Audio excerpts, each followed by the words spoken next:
Millions of listeners trust us on Hard Fact. Whether it's politics, social issues, controversies, and trending stories, you know we're credible and objective.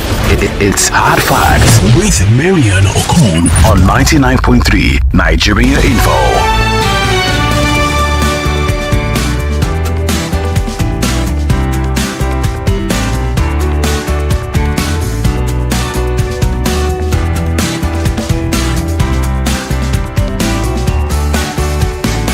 2 minutes gone past the 3 minutes actually gone past the 5 o'clock hour. Welcome to the Big Hard Facts this Thursday on 99.3 Nigeria Info. I am Maryann Okon, and today we're looking at the heart of Nigeria's most vital industry and one of its greatest sources of public anger, I must say.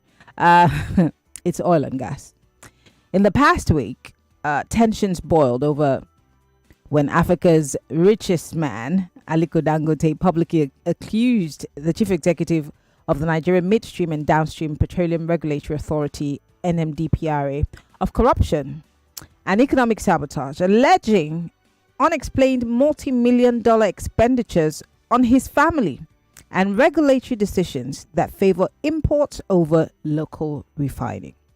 Now, a formal petition demanding anti-corruption probes followed, and within days, the heads of both the NMDPRA and the Nigerian Upstream Petroleum Regulatory Commission resigned amidst that controversy.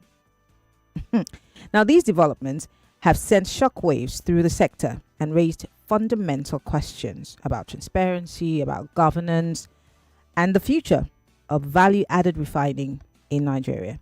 With us to unpack the facts is my friend. I like to bring him to talk about these kind of issues because, you see, anything that I'm not very smart and educated on, I bring my guests because my guests know exactly what to say and how to say it. And I stole him from Joyce. Unfortunately, he's no longer Joyce's friend, he's mine.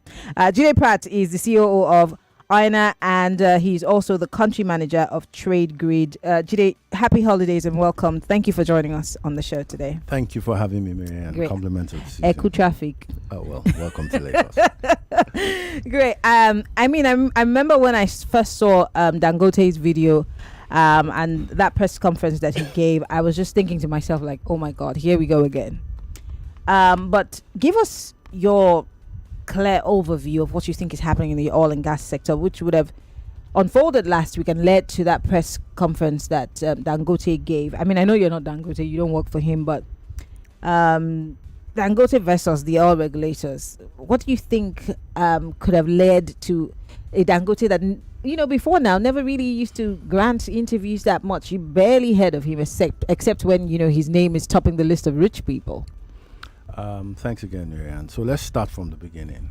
These are my opinions and what I think. These are my perspectives.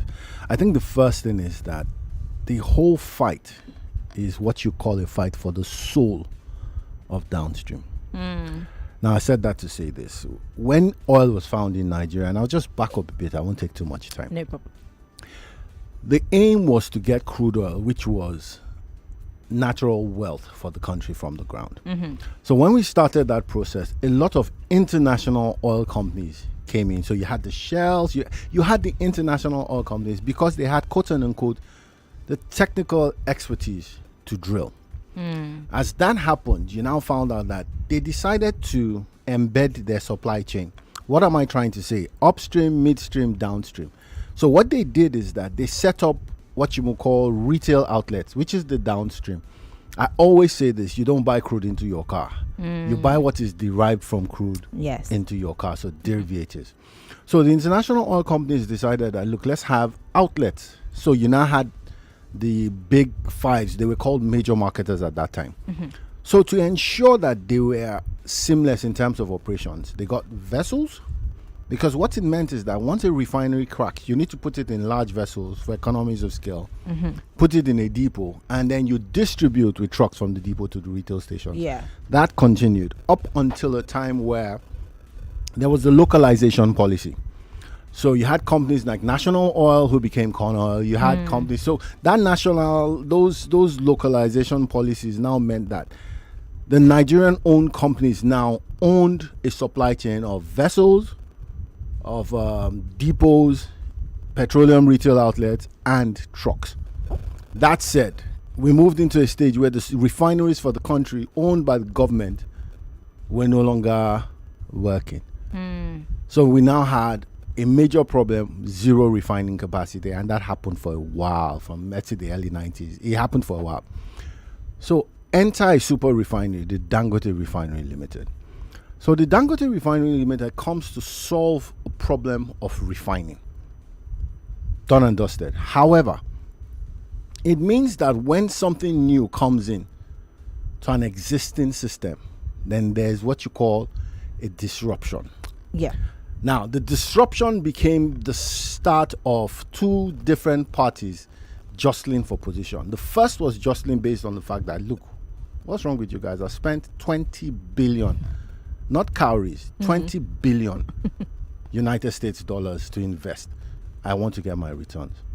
But on the other side of that, it means that what happens to the existing players? Now, the existing players have invested for upwards of 20, 30, and that's why I started from the history to get to where they are. So some of them have built depots, some of them have built vessels, and some of them have built 200, 300 retail stations across the country. So what that means is that a disruption should not kill them, but should open enough space for competition between two sides. Now, why is one party upset? One party is upset because, as far as they're concerned, they're being stifled. The other party is like, guy, yes, you have invested in this nation, but the truth of the matter is that we all have. Now, let's be clear about one thing. When the refineries that were government owned started failing, we got into a stage where there was something called the DSRP. Okay. Direct sales, direct purchase. So it was a case of we take out our crude and then people bring in refined petroleum products. That continued for a while. In any system of chaos, there is gain. So I won't say more than that. So it meant that I would say 5 domes had been built, and it meant that a super refinery coming in needs to play in that space. But the key word again here is competition, not Christian monopoly with a new name. I will leave that there and say that, in my opinion, are why feathers are being ruffled. I know that you're not a politician, but we've seen 2 people resign in less than 24 hours. I mean, before now, people were asking for a response from the NMDPRA. Unfortunately, I think we got a quick response, which was, well, I would not come to the media and exchange words with Dangote. That's it. But I want to talk to you as someone who's in the sector or understands the playing in the sector. And I want to talk about the corruption aspect of it, because this is what worries Nigerians. Because with the subsidy removal clause, many would have thought that this would cut off the head of whatever, the dragon or the dinosaur, whatever it is in this case. But that hasn't really happened. So how do we deal with this issue of corruption? Sacking people, is it enough? Or asking people to resign, is that enough to deal with the issue? Because it seems more institutional than one person. It is institutional. There's no doubt about that. So let's put it in perspective. There's crime, and then there's punishment. Once crime happens and there's no punishment, then it means that there's no deterrent. It's an all players affair. We've lived in a country where corruption or crime and lack of consequence management has, it's been the rife. People in politics, people in government, people in private business, we just going to do what we want to do and nothing is going to happen. And this is all arms, executive, legislative, judiciary, even police. So you look at it that if this continues to happen, then it means that if someone sees that as the executive, I want to change in the nation, then they might be doing it not because they care about the nation, in my opinion, but because they want to send a signal. So what has happened is that feathers have been ruffled, allegations have been made. They say who alleges must bring proof. So in this case, the person who alleged has brought out proof. So it's now for the institutions, and mark my word, institutions, not the individuals.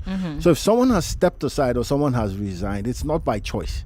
It's because a meeting has been had, and for I don't want to use the word of saving face, for just to make everything look okay. For the optics, you mean? For the optics, resign. So that has happened.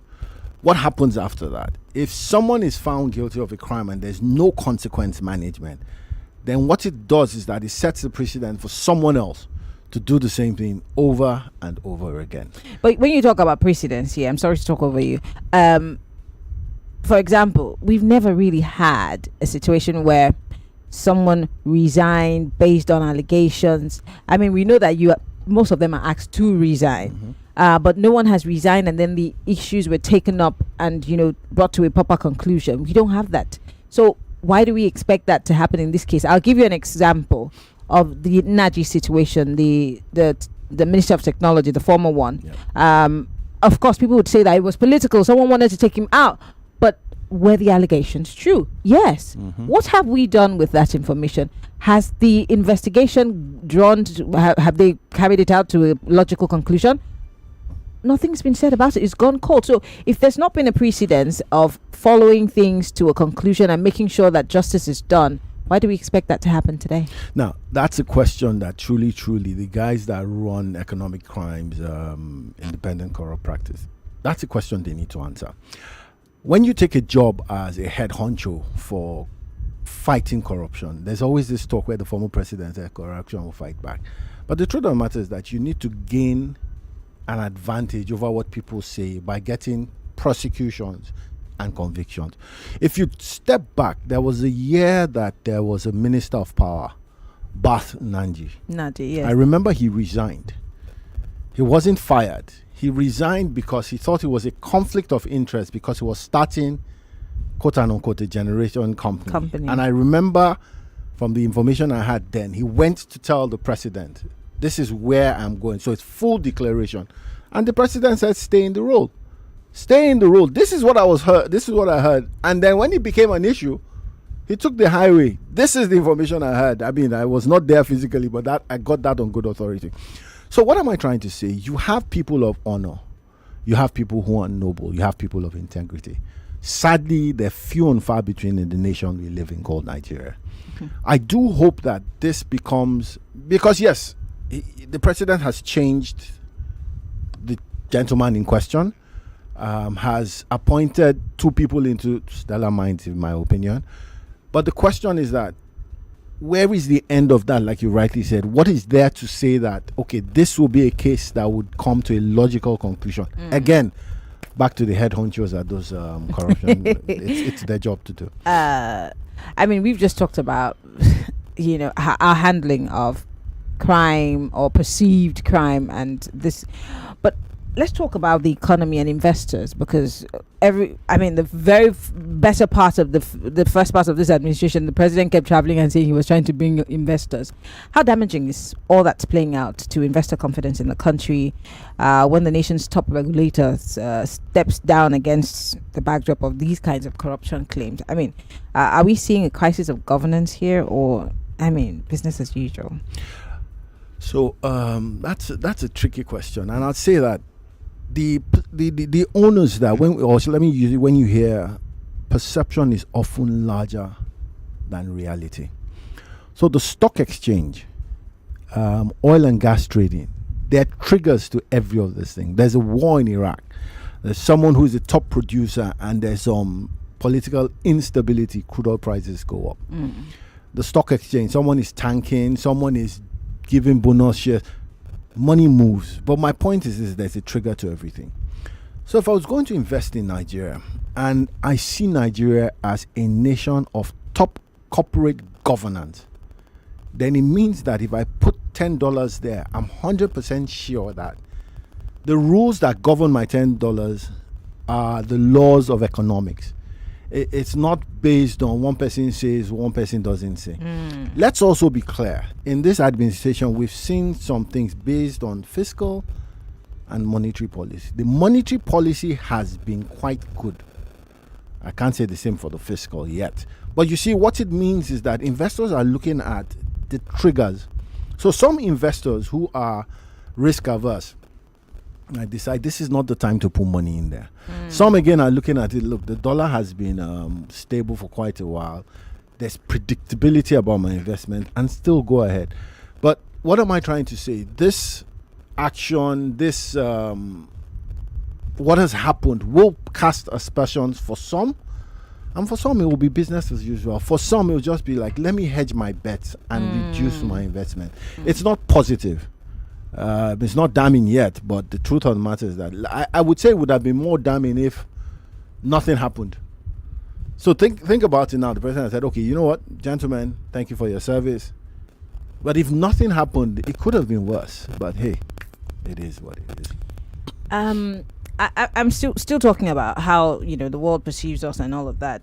Does this controversy between Dangote and Farouk expose deeper structural problems in the petroleum industry? I mean, you've given us a little bit of history. For example, the persistence of imports dependency despite local refining capacity, and of course the conflicting interpretations of the Petroleum Industry Act. That part blows my mind, because I feel like everybody just, especially when you have these controversies with the independent marketers, everybody just wants to quote these some parts of the PIB PIA to suit their position.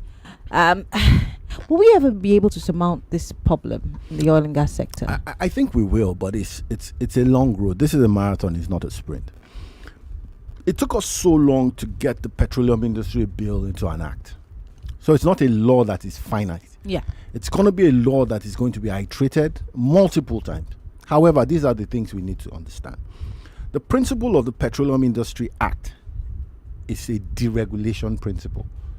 So if it's a deregulation, and I ask people, where do we decide and believe that because we now have a super refinery, there should be no imports? It's a fallacy. Yeah. So think about it, and people need to just get on their phones, do research, Google. But people make an argument and say, well, now we have one that is, why do we need to import? Why do we need to keep importing? And how are we sure that these imported fuels or, petroleum products are safe? Now, very, very important question, and I'm going to take it logically. Why do we keep importing when we have a refinery that, quote and unquote, can feed the nation? Number one, that refinery is a single train refinery. So what it means is that if there's a sulfur buildup, if they need to do a turnaround maintenance, what will automatically happen is that there are no products for that. We'll have period. a fuel crisis. Now, even though they would say, I have stock in my tank, that's fine. But the truth of the matter is that a refinery cracks crude for a spread. So it means that sometimes imported products will be cheaper than local. And that's why you find out in Saudi Arabia, sometimes they want to buy jet fuel. Sometimes they want to buy some gasoline or gas oil. Even though they refine up to 13 million barrels a day, you go and import it. It's a numbers game. It's a commercial game. You crack for a spread. That said, God forbid anything happens at the axis where a refinery is. If it's a single source, then what it means, there are no alternative sources. Think about it. There's a port in Calabar. There's a port in Warri. Yep. There are ports in Port Harcourt. There are And ports in Kaduna. Ogara. No, there's no port in Kaduna Sorry, because not Kaduna a port. is landlocked. Refinery. So the point now is that what you want to do is ensure that multiple production, more refineries can still keep coming on. Modular refineries are doing okay. Sometimes they have great issues in getting crude. But what you want to do is that you want to balance local refinery because it has advantages in terms of balance of payments.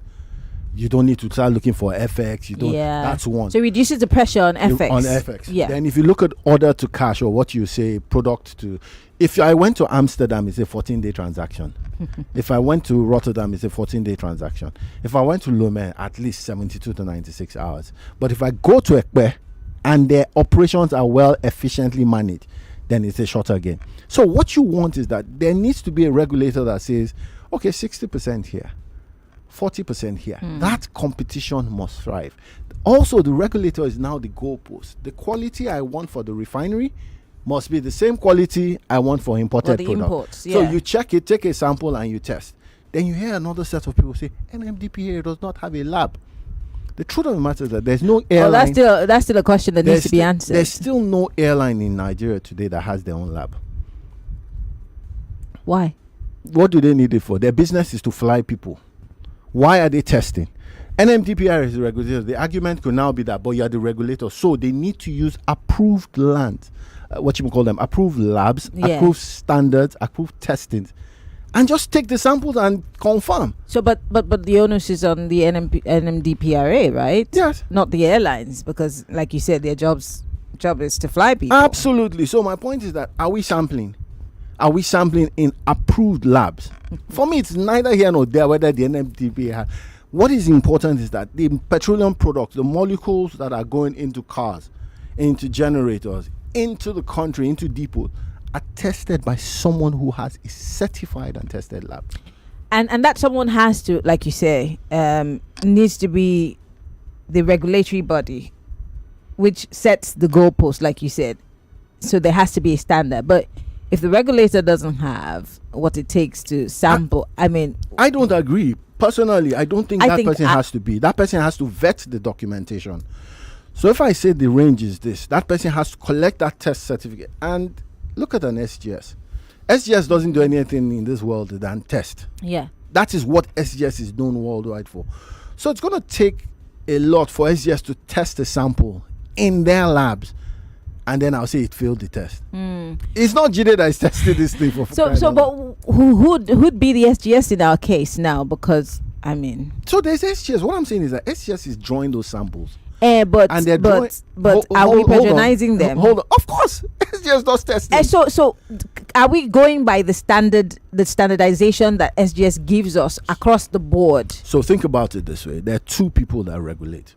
There's the Standard Organization of Nigeria, and there's the NMDPRA for downstream.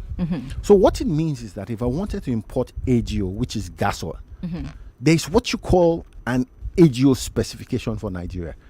That is issued by both SON and NMDPRA. I see. So in that, you now have ranges.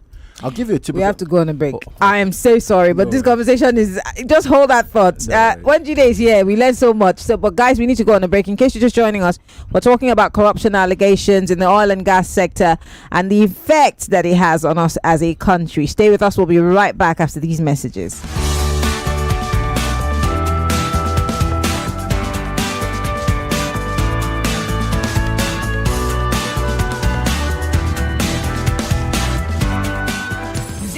Your number one station, 99.3. 99.3 Nigeria Info. Let's talk.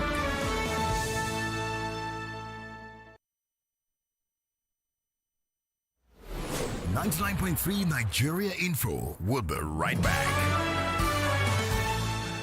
Introducing So Clean Pink Detergent, Nigeria's first pink detergent innovation, specially formulated to make your clothes look and smell amazing. It's with 2 times perfume, so every wash releases a burst of long-lasting fragrance. It's soft on clothes with color guard that leaves your colored clothes vibrant and bright. So Clean Pink delivers great cleaning while treating your fabrics to a touch of luxury. Feel the pink with So Clean, the number 1 pink detergent. Hey ladies, do you know Nigerian women are celebrated for their radiant glowing skin? That's right. But with a hot sun, protecting our skin can be a challenge. Good news! Perfectio by Vitabiotics UK gives you targeted support for great looking skin, hair and nails. Packed with biomarine collagen, botanical extracts, and other micronutrients which contribute to skin hydration and radiance while reducing other skin imperfections. Available in pharmacies near you. Perfectil, beauty from within. On the 12th day of Christmas, my Maggie gave to me 12 slices suya, 11 orishi, 10 wraps of moi moi, 9 eforiro, 8 plates of nkwabi, 7 pepper soup, 6 season snails, 5 fried fish, 4 cocoa bangus, 3 pasi jollof, 2 giz dodo, and fufu with egusi.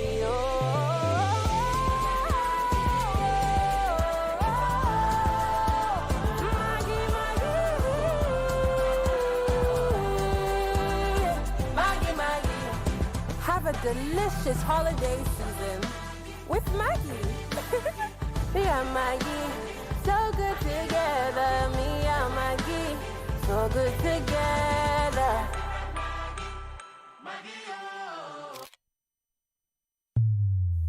Hey, yeah, now Rabbi, with your Rabbi, but it's strong, my mouth is fresh. It clean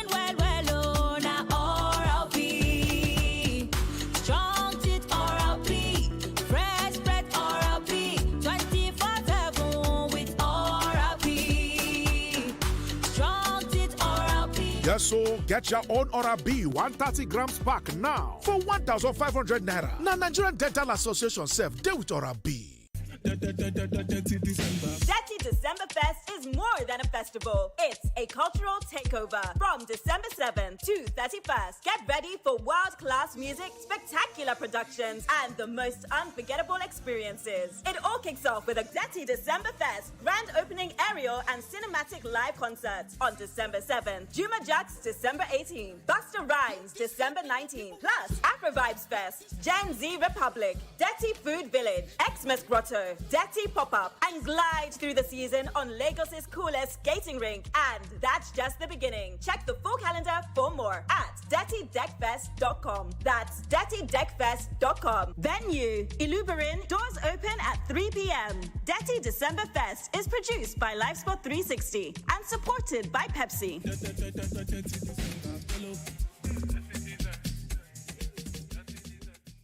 You don't just vibe to anything, and that's okay. Do you like it hot? Hit me. Then go for Mini Noodles Ninja Pepper flavored, the spicy rebel. Do you like it fresh? Smooth. Then get your Mini Noodles chicken and veggies flavor, the fresh gang. Maybe you like to party. Giggy. Then you need to have a taste of Mini Noodles Patty Jollof flavor. Party starter. Or you could be a foodie. That's it. And you'll love Mini Noodles sloppy chicken flavor, the foodie vibes. Whatever you like, Mini-Me's got a flavor for you, so pick your vibe. Mini-Me Noodles. Slop life. No matter where you are, city or out of town, you deserve a great, reliable connection. The Airtel 5G Smart Connect not only delivers that, but also gives you unlimited data to stream, download, and browse in your home or office. It also comes with wider coverage and super fast speed, all for just 25,000 naira. Visit the nearest Airtel shop to start enjoying unlimited data now. Airtel. The biggest food festival on the African continent is back. It's the GTCO Food and Drink Festival, wait for it, Holiday Edition. That's right, on Saturday 20th and Sunday 21st December 2025 at the GT Center, Plot 1 Water Corporation Drive, Oniru, Victoria Island, Lagos, the GTCO Food and Drink Festival returns for a special holiday edition. Think mouth-watering street food, retail stores, exclusive chef demonstrations and master classes. And for the kids, a magical holiday wonderland. The GTCO Food and Drink Festival is for everyone. Your holiday experience starts here and attendance is free. After all, what's a holiday without good food? Don't miss the holiday edition of the GTCO Food and Drink Festival on Saturday 20th and Sunday 21st December at Plot 1 Water Corporation Drive, Oniru, Victoria Island, Lagos. The GTCO Food and Drink Festival, supporting small businesses and promoting enterprise. So, my pregnant wife, Eniola, had her cravings and nothing satisfied her. My neighbor, Mama Amaka, despite our tension, saved the day with amala and abula made with Mr. Chef chicken, all-purpose, and tomato masala cubes. With Mr. Chef, she's my hero. Savor the taste of culture with a two-finger crush of Mr. Chef's seasoning cubes. Available in beef, chicken, and crayfish seasoning cubes. Mr. Chef, taste home, taste culture. Hey, Omo! See package! This is what I call full house. Yes, sir. That's me. Huh? Who's talking about you? I'm talking about this Peak Yogurt Drink Full House Pack in your hand. The Peak Yogurt Drink 1 liter Full House Pack with more refreshment contains fresh cow milk. Share and enjoy full house goodness filled with essential vitamins and minerals. Peak. Reach for your peak. Fredo! Have you heard that Christmas is from 18th December this year? Christmas care. Okay, Christmas na December 25th now. It never change. Fredo, put your ear on the ground. 18th to 20th December is the Grand Square Christmas. Grand Square again? No be them give us better discount for Black Friday. That's right. This Christmas, Grand Square is rolling out the good times. Up to 70% discount on select items and products across supermarkets, groceries, electronics, and more. If you want to find for Sokoto, don't enter my Grand Square Christmas discount is on from 18th to 20th December in all Grand Square stores. Grand Square Ikeja, Grand Square VI, Grand Square Abuja, and Grand Square Kano. With Grand Square, Christmas done soft and everywhere. Now jolly enjoyment. Merry Christmas.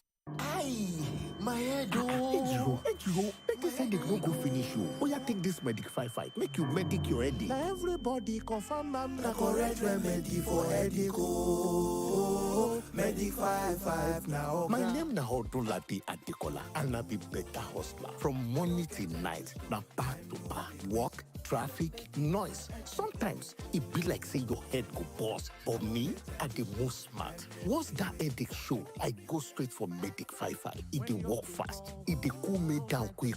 I no get time to slow down. Life no dey wait. With Medic 5-5, I dey medic my headache.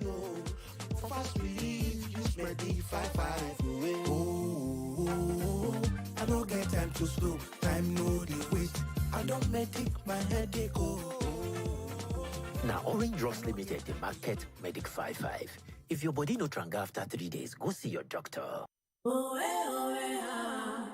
am the chef of life with Mr. Chef. Aroma this Niger vibe. Mr. Chef, two finger crush. I am the chef of life with Mr. Chef. I am the chef of life with Mr. Chef. Mr. Chef, taste home, taste culture. Chef of life. It's the season when we come together. To share intimacy with family and friends. So let the music play from the kitchen to the dining room. Share intimacy with everyone. Season to show some love. Show some love. It's the season to spread love. It's season to show some love. Show some love. It's a season to spread love. It's season to show some love. This one where you dey share Coke and Fanta today. What's it happen? My guy, you never hear them say 35cl plastic bottle don't drop to 300 naira. 300 naira. No be 350 we dey buy am before. Yes, so the price don't change. Now 300 naira now. Meaning say you dey save 50 naira for every bottle. This one now real small price, big refreshment. Oh yeah, my guy, you say take one bottle. No lose guard. Grab your favorite 35cl plastic bottle for Coke, Fanta or Sprite for just 300 naira for any store for your side. Promo go end when our will finish. Coca-Cola, real wonder. Welcome to Nigeria Info, where the news sparks conversation. The Miete Ala Cattle Breeders Association has condemned for sanctions against them. They are finished. We're like a sour soup waiting for someone to warm up. We have to wake up to the House of Assembly. We have to wake up to the House of Senate. All this talk about voodoo is nonsense. If I had any authority, I'll fire the football team is as bad as the economy of the country. If you listen to both ends of the argument, whether it's the one where there is a genocide or the one where there's no genocide. So ever since they have been saying they have been defeating and killing and the rest of them, it's like what they are just interested in now is who is coming to their party, who is not coming to their party. So what do we call this one now? Chibok 3.0. This is your space to listen, share, and be heard. 99.3 Nigeria Info. Let's talk.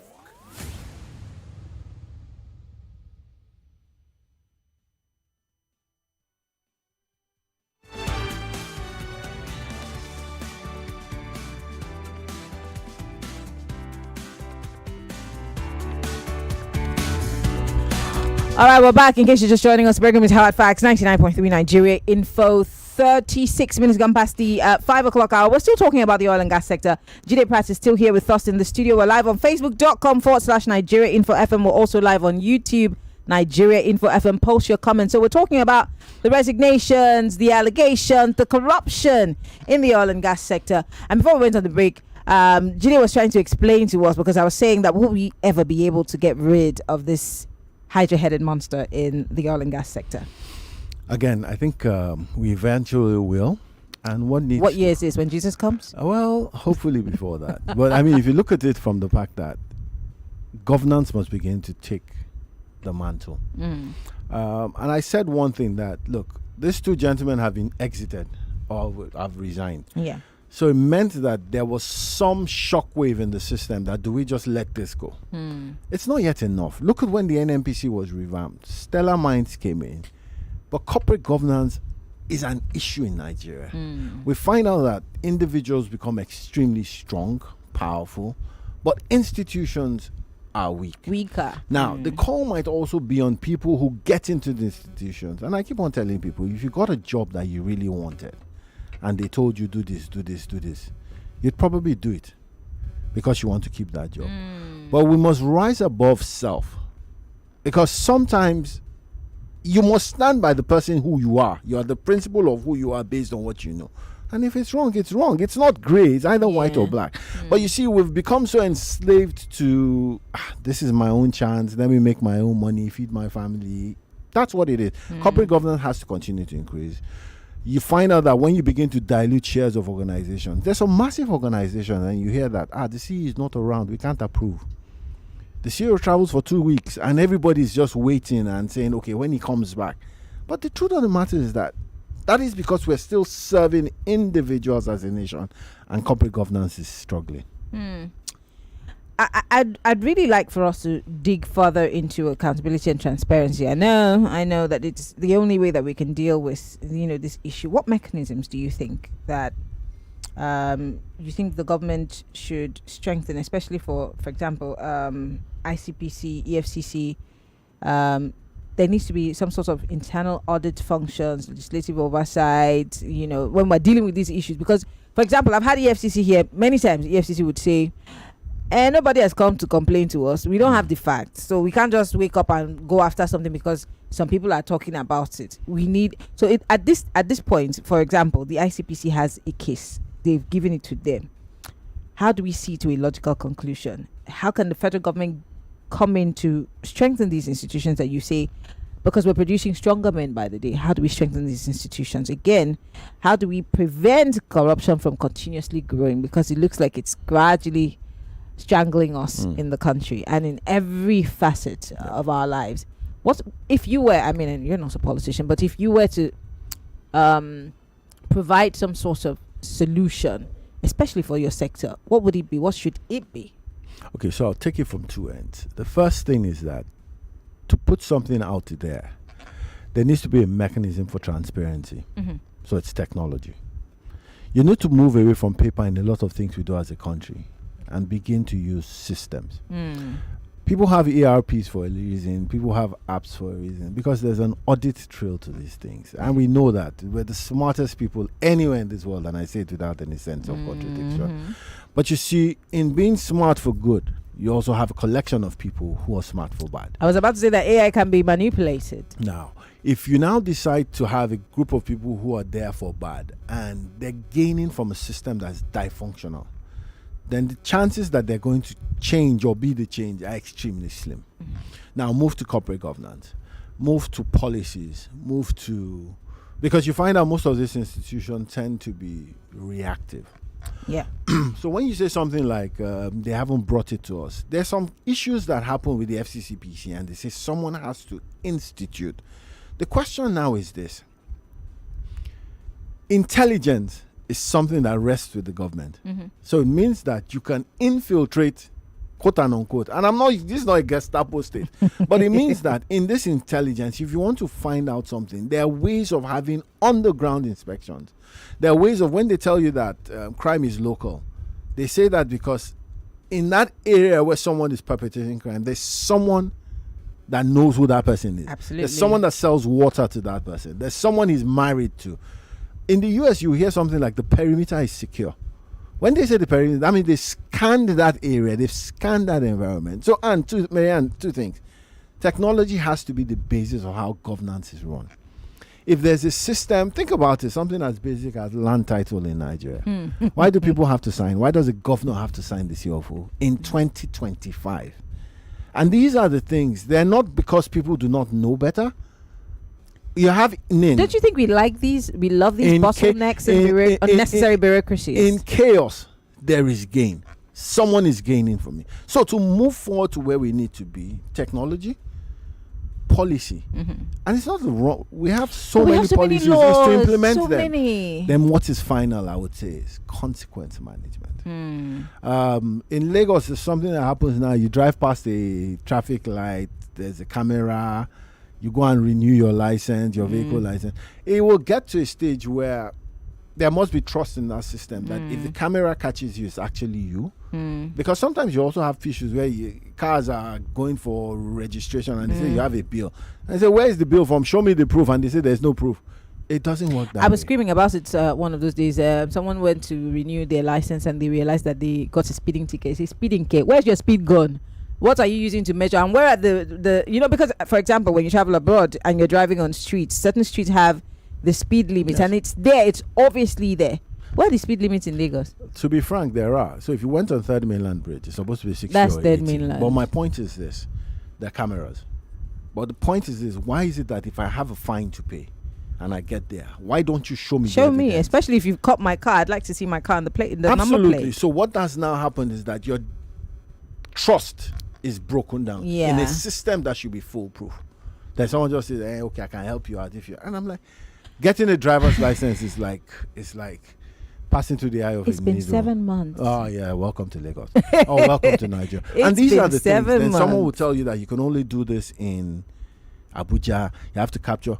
And think about it. You can walk into a bank in Nigeria and walk out with a bank card. Yes, in 10 to 15 minutes. So what are we talking about? In chaos, there's gain. So corporate governance, technology, and then policy implementation. These are the things for me that begin to turn us around. And then people that have integrity. I want to put you on the spot. You're not a politician, but do you think this government is capable of doing that? I think this government is capable of a lot. I'm not so sure if they're motivated to do a lot. So there are two things. I like your play with words. Yeah, I mean, the government is capable of doing a lot. I'm not so sure they're motivated to do a lot. I think I'm not a political animal. That's the reality. Lagos, the phone lines are open 0201-277-0993, 0201-465-7190. Jide Pratt is in the studio with us. We're talking about the oil and gas sector, especially downstream. Are we ever going to get rid of the corruption that's rife in it, in that sector? 0201-277-0993. 60 seconds is all you have. Please go straight to the point. Hello. Hi, good evening. Good evening. What's your name? Where are you calling from? Hi, this is Emmanuel from Ojo, Ogun State. Go ahead. Yeah, and what a nice breakdown from our guest there. In this country, we are not yet ready for development. To be sincere with you, we are not yet ready. Even they bring the AI tomorrow, they will still manipulate it. Look at in a case study of our students writing JAM with computerized system. They still manipulate that one. So which one are we going to do that is not being manipulated? Or is it the candidate that during the election, or is it the transformation of the results to INEC or portal? Everything is being manipulated. But we will still have a long way to go. We go other countries, they see how they do their own things. You know that there was a time I was driving in Lagos. I passed through Lekki Ekpe. The camera there captured me. Getting to mainland, I got the report. I got to the office. Let me see my vehicle that was captured. They could not show me anything, but they sent me a message that my document has expired. Just 1 week to expire. It has not expired, just 1 week. It's not a manipulation of the system. Thank you for calling. We have a long way to go. Thank you so much for calling. 60 seconds is all you have. Hello, welcome to Hard Facts. Hi, Maryann. Good evening, Mr. Jide. Good evening. I have a question for your guest, Maryann. This hurricane, Dangote, like I term it, issue that has hit Mr. Farouk and his counterparts, it gladdens my heart, though. But some have opined that Dangote is selfish, self-centered, and monopolistic, and that was why he brought this to the fore. Well, I beg to differ. Because for me, why I support what he has done, I feel that an enemy of my enemy is my friend. To you, Mr. Jide, is this a monopolistic win or a win for Nigeria because of our taxpayers' money that has been used unnecessarily and unwantingly? Good evening once again. Great question. Thank you very much, Jide. I mean, for me, it's when I started this conversation, I said this is a fight for the soul of downstream. Personally, this is a step towards monopoly. There's a lot of talk, and Madam has just rightly said, is a win for Nigeria. I'm not so sure Nigerians are at the bottom of any of these things, let's be frank. So it's a fight between businessmen. It's a fight between business people. None of them has any altruistic reasons. But I need everybody listening to be extremely clear about one thing. If you have a single source for petroleum products, believe you me, we'll come here again and we'll cry. We had it with NMPC for so long. There must be a method where imports and local refinery thrive together. What that percentage is, that's down to the new head honcho at NMDPRA. I'm wondering who that person's going to be. Hello. Hello, good afternoon. Good afternoon. This is Joy. Yeah. You see, Dangote, Farouk, federal government, all of them are not working for me as a citizen. They're just living around Nigerians. And unfortunately, most Nigerians do not think, how do they put it? They just don't think well. They just look at it at the surface level. Dangote is bringing down the cost of fuel. And our cement, he gets all the raw materials here, are expensive. He refused to bring them down. So what's the thing about that? I still have issue with him. All this is doing to me. I don't know. He's just playing business game with the minds of Nigerians who do not think and who don't want to think at the same time. Now the federal government, they took down fuel subsidy. They have not prosecuted anybody that has been. They said that the first subsidy is a fraud. They've not prosecuted anybody. So for me, all this is they are doing. Farouk is their person, Abakari is their person, and they will not do anything. ICPC, EFCC will do nothing. Okay, so thank you. It is their game. Thank you very much for calling. I'm letting you go because of time. So she doesn't believe that. I mean, because, it's easy for us to place in the gallery and say, oh, he's fighting for us. But I always remind people that you didn't vote for Dangote. He's just a private business owner, and the plan is for him to make money, obviously. Hello. Yeah, how are you doing? I'm good. Jonathan is my name. Go ahead, Jonathan. No, I don't want to look about the allegation that Dangote tied on Lawan. I heard your guest speaking. The point is this. If we have a production of a commodity in this country, I will never agree for the importation of that same commodity. Just like he said, you are putting pressure on the forex, which is suffering all of us out here. So if you are producing something, there should be a policy such that, and this Dangote man have said, okay, this is the biggest refinery in Africa, and he said he can supply all of us. Why must you allow somebody to be importing it? Why? As far as I'm concerned, that is the real reason why that you want to kill that sector. And also, I don't classify it as a competition, just like all of them have been saying. If you import a commodity from abroad, compared to somebody producing here, and you say it's competition, I disagree with you. Okay. The government have not said they are stopping giving license to people setting up refinery. People are free. So I don't think I'm in that line. They should encourage this man to make this market, and also people will get jobs. All right. It should be encouraged, please. Yeah, but Dangote is one out of so many people who intend to open refineries. Yes, he will be encouraged. I don't think that you meant that he should be taken out of business. You're saying that he needs to thrive side by side with the importers. Yeah, the gentleman made some points where he's saying that, look, he believes personally that once there's local refining, there should be no shut import. that. It doesn't work that way. Some of us like basmati rice. So his point is that he should be encouraged. That was why they started giving him crude at one time. Sadly, it wasn't enough. The country was not producing. No, I think the first thing we did was change it to Naira. Fantastic. And that is basically so that the super refining, let's be extremely clear about one thing. And that's why when I started, I talked about where we were and how we got here. A super refinery in the country, there is nobody that will say it's not a massive plus. Yes, but as the only source of supply for petroleum products, it's not going to work. It cannot work. It should not work. Okay. All right, let's take one last call before we wrap things up. Hello, welcome to Hard Facts. Yeah, good evening. Good evening. Yeah, this is Eme from Bariga, first-time caller. Well, welcome, Eme. Yes, indeed. I really want to ask your guests, really. Would you describe Farouk or would you describe his resignation as honorable or dishonorable, given that he was actually accused by Dangote, and he had to throw in the tower. So how would you describe it? Would you also subscribe to the fact that he should be, investigated and prosecuted to serve as a deterrent to whoever is occupying that office? Thank you. Thank you, Emma, for your question. Brilliant question. I mean, for me, and when we started, I talked about crime and punishment. I also said who we allege should bring proof. If proof has been brought in, I now pass it on to the investigators, quote and unquote, to do their jobs. It's as simple as that. Now, whether it's honorable or dishonorable, sadly, we're not even sure because we don't know what the case transpired. is. Yes. Ideally, when something happens in an honorable, is that if there's an allegation, you hear someone come out and say, you know what, so that I do not impede this investigation process, I'm stepping aside. That's honor. If it got to that stage, if he was going to do it again, those are not conversations I'm privy to. Yeah. I mean, I guess that as Nigerians, we'll continue to wonder. There's always going to be room for speculation because we don't see our government as implementers. We see them they're more reactionary. In other words, it's because people have screamed about it or somebody has literally posted about it or done a press briefing, and so it's like, oh, that's so embarrassing. Okay, somebody has to go now. Well, how about us preempting these things? I mean, especially for the downstream sector.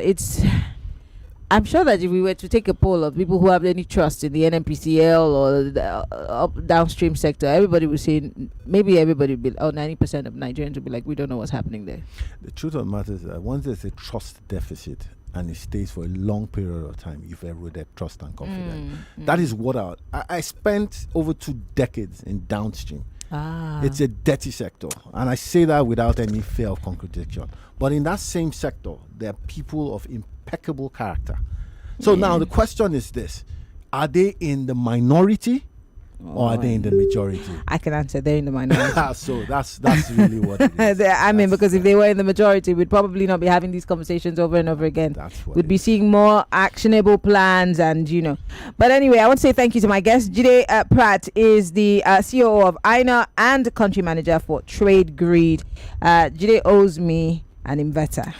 I'm saying it's on radio now so that you not. I only sell solar lights. Yes, give me. My name is Maryann Okon. Thank you, Jide, for coming to the studio. Happy holidays. Enjoy the holiday. I will be here still talking in your ear every other day. We wish you well from afar.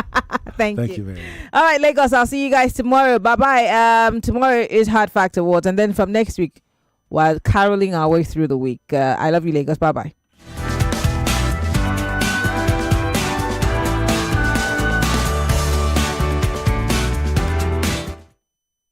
You are listening to your number one station for talk. 99.3 Nigeria Info. 99.3 Nigeria Info. Let's talk.